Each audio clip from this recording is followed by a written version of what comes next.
En conférence de presse, élus et architectes ont présenté la future piscine qui sera installée sur la commune de Tarnos et destinée en priorité aux scolaires. Premier objectif, donc accueillir les scolaires du Seignax, tous les scolaires du Seignax, pour pouvoir apprendre à nager, puisqu'aujourd'hui, quasiment aucune classe ne peut apprendre à nager, compte tenu de l'absence d'équipement aquatique sur notre territoire et de l'absence de propositions à proximité de notre territoire. Donc on a là une obligation, puisque c'est inscrit dans les programmes scolaires, que de donner cet équipement en priorité aux enfants qui fréquentent les écoles du Seignax. La réalisation de cet équipement a été confiée au cabinet d'architectes bordelais Blam, qui a répondu favorablement au cahier des charges dans lequel la communauté de communes a spécifié plusieurs objectifs.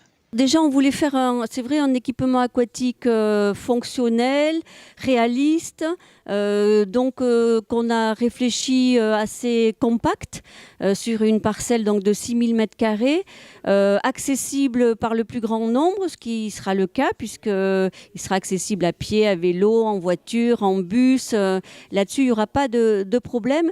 Et bien sûr, un équipement qui, sur les questions environnementales et de transition écologique et énergétique, soit performant.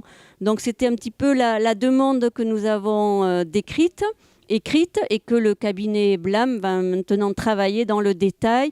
Donc on espère que la géothermie pourra permettre de chauffer l'eau, que les panneaux photovoltaïques permettront d'avoir de l'électricité à moindre coût.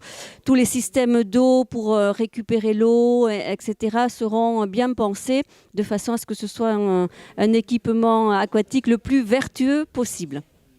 Il y a deux gros consommateurs d'énergie. Il y a l'énergie pour chauffer l'air. Donc ça, chauffer l'air, on peut le traiter avec une bonne orientation. C'est ce qu'on en a fait. On est orienté est et sud et sud-ouest. Donc là, on va bénéficier des calories données par le soleil, notamment en hiver et en automne. Et ça va permettre de réchauffer l'air au sein de le bassin.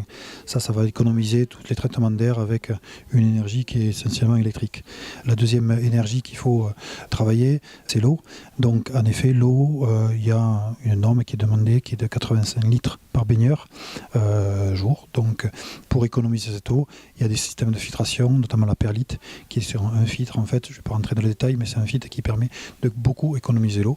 Il y a aussi, on va utiliser la géothermie qui nous permettra de récupérer des calories sur cette eau chaude. Voilà, il y a des enjeux que l'on va travailler, que l'on continue à travailler.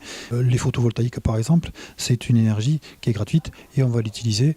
On a quasiment je crois que c'est 50% des consommations qui vont être gérées par les énergies renouvelables. Donc voilà, l'enjeu il est là et on en est tous conscients et ce projet-là va permettre d'avoir une piscine un peu version 2 par rapport à ce qui se pratiquait il y a encore quelques années. Cet espace aquatique de 13 millions d'euros que le Seignan espère subventionner à 30% comprendra un bassin de 25 mètres avec 5 couloirs de nage, un bassin d'apprentissage, une pataugeoire, un toboggan et des jeux aquatiques en extérieur pour une ouverture prévue en septembre 2026.